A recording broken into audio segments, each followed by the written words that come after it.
The ICE Zone. Act 1. The uniform has no authority. Consider the map of a great nation.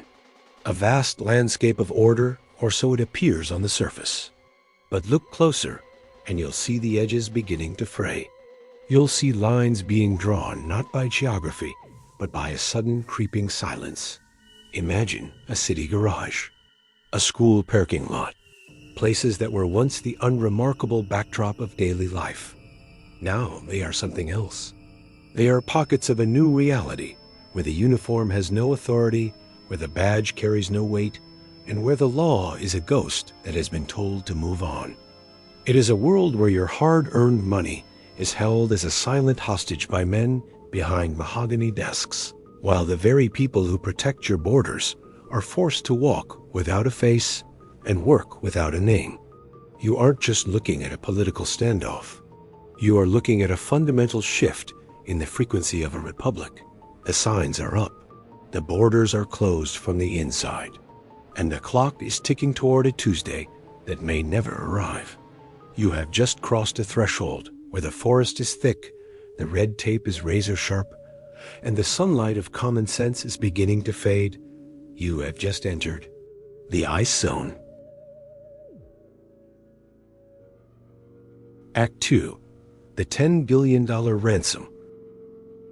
Right now, as you watch this, your hard-earned money is being used as a weapon.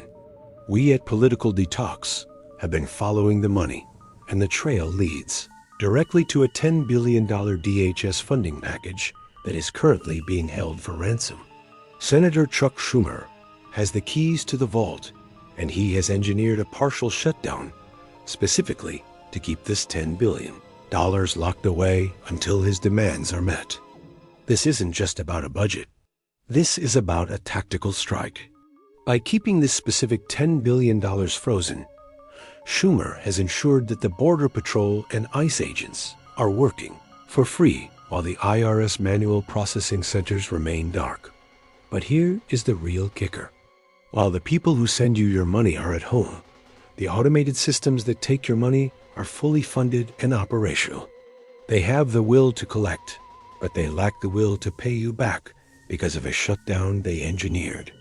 This $10 billion is the lever they are using to force the Republic to accept a new set of rules that will fundamentally change how your neighborhoods are policed. Act 3. The Architects of Resistance.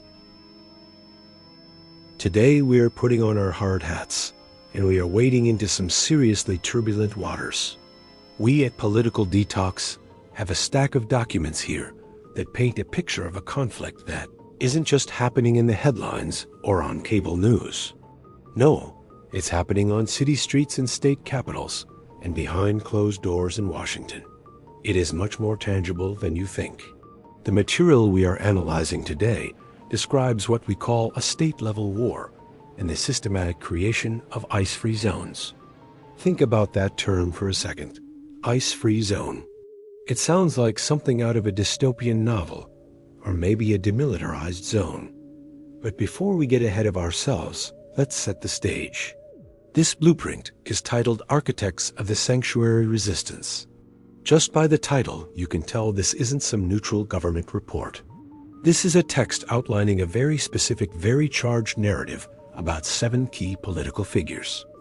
And look, let's make one thing clear. Our mission here at Political Detox isn't to take a side. We aren't here to say who is right or who is wrong. Our job is to understand this forest of red tape and connect the dots between what's happening in a mayor's office in Chicago and a Senate vote in D.C. We need to see the blueprint they are using because according to this, it isn't just a bunch of isolated incidents. It is a coordinated system. So let's unpack this from the ground up. We start with the local leaders, the mayors. The evidence points the finger squarely at Chicago, first specifically at Mayor Brandon Johnson. We at Political Detox label him the pioneer of the ICE-free zone. Now, pioneer is a strong word. It implies he's doing something that hasn't been done before. So what exactly did he do to earn that title? It points to a recent executive order he signed called ICE on Notice. Usually executive orders are a bit vague, but we want to emphasize that this one is incredibly specific. It directs the Chicago police to actively document and refer federal agents for prosecution. Think about that. Document and refer. Usually local police and federal agents work together in tandem. They share intel and they back each other up. But this sounds like the local police are being told to treat federal agents like suspects. It flips the traditional dynamic on its head.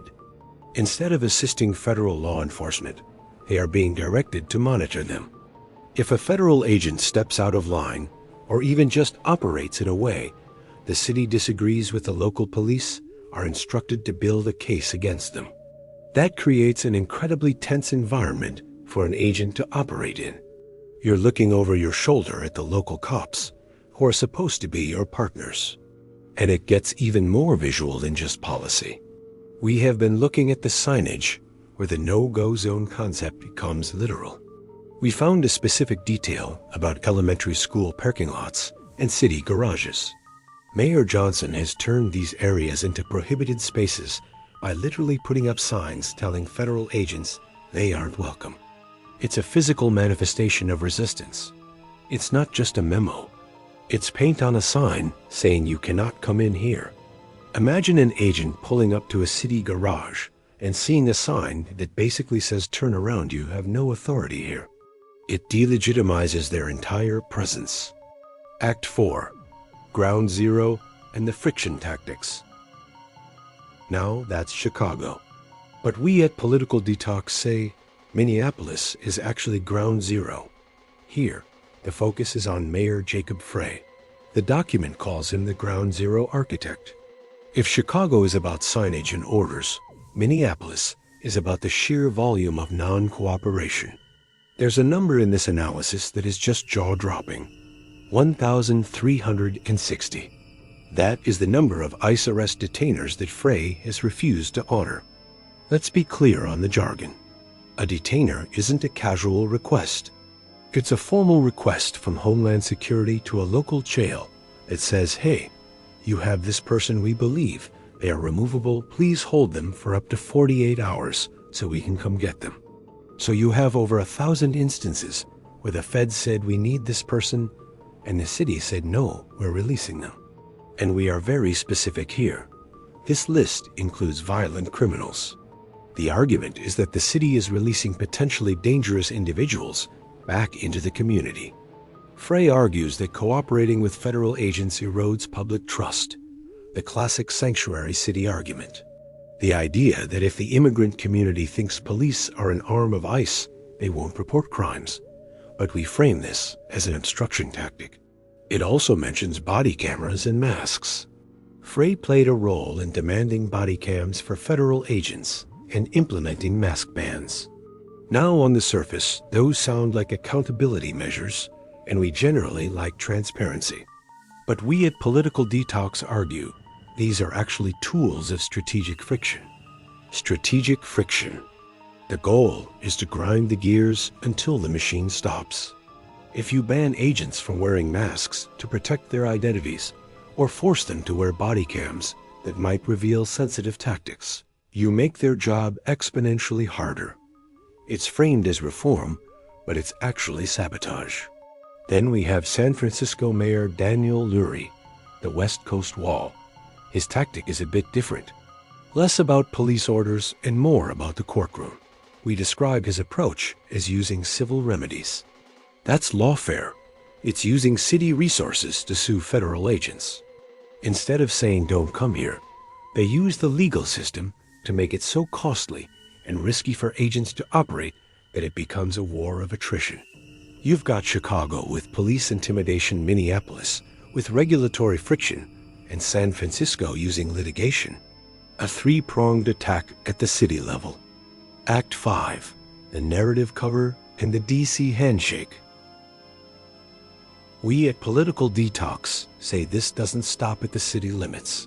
It moves up to the governors. This is where the narrative shifts from tactical obstruction to narrative cover. We start with Minnesota Governor Tim Walz. He's the vocal leader of the state-level war, controlling the message. Following the Minneapolis shootings, Walz framed the situation as 2,000 uncoordinated federal agents waging a war against his state. Waging a war. It is incredibly charged language. We argue this is deliberate. By framing the federal presence as an invasion, Walz provides the narrative cover his allies in the Senate need to block funding. He sets the emotional tone and makes blocking the budget look like a moral stand. Then you've got Governor Josh Shapiro in Pennsylvania. While the state faces an $8 billion budget cliff, a massive hole in the wall, Shapiro is focusing his energy on decrying ICE tactics and fueling an outrage narrative in Philadelphia.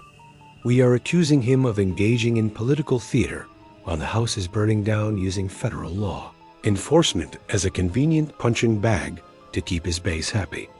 Now, how does a sign in a Chicago parking lot affect federal legislation? We identify two key figures. Representative Hakeem Jeffries, the D.C. quarterback, and Senator Chuck Schumer, the man with the keys. Jeffries is the media game. He's calling ICE's conduct an abomination and a disgrace to amplify the message. But his real move is whipping the vote, or rather not doing it. By refusing to whip the vote for DHS funding, he's giving his caucus a free vote. They can vote no to signal virtue to their base without facing consequences from leadership. It allows them to stay in the sanctuary camp. And this connects directly to your wallet. That leads us to Chuck Schumer. We at Political Detox accuse him of engineering a partial shutdown. The goal? Keep the lights on for the bureaucrats, but keep it dark for the border and for taxpayers. The people processing paperwork get paid, but the people cutting the refund checks are stalled. That is the claim. Schumer is using the budget process, and your tax refund is leveraged to federalize these local resistance tactics. The game is up, folks. We say we're reaching a climax. Tomorrow is Tuesday voting day. Speaker Mike Johnson is calling their bluff. No more hiding behind procedural delays or committee meetings. He's putting a clean vote on the floor, forcing these 7 leaders and their allies to own their positions. Do you support the funding and enforcement, or do you support the resistance and the no-go zones? So what is the so what? Why does this matter to you? It hits you on multiple fronts. Financially, sure. But more profoundly, it matters for the rule of law. If these ICE-free zones and obstruction tactics work, it fundamentally changes how laws are enforced. It creates a patchwork where federal law applies in some places, but not in others. We're looking at a modern form of nullification. If a city can simply opt out of federal law enforcement through bureaucracy, do we still have a unified legal system? We are placing that question right at your feet. Stay curious to help our fellow law enforcement agencies in their battle against this lawfare against the Trump administration. And we, as the people in the ICE zone,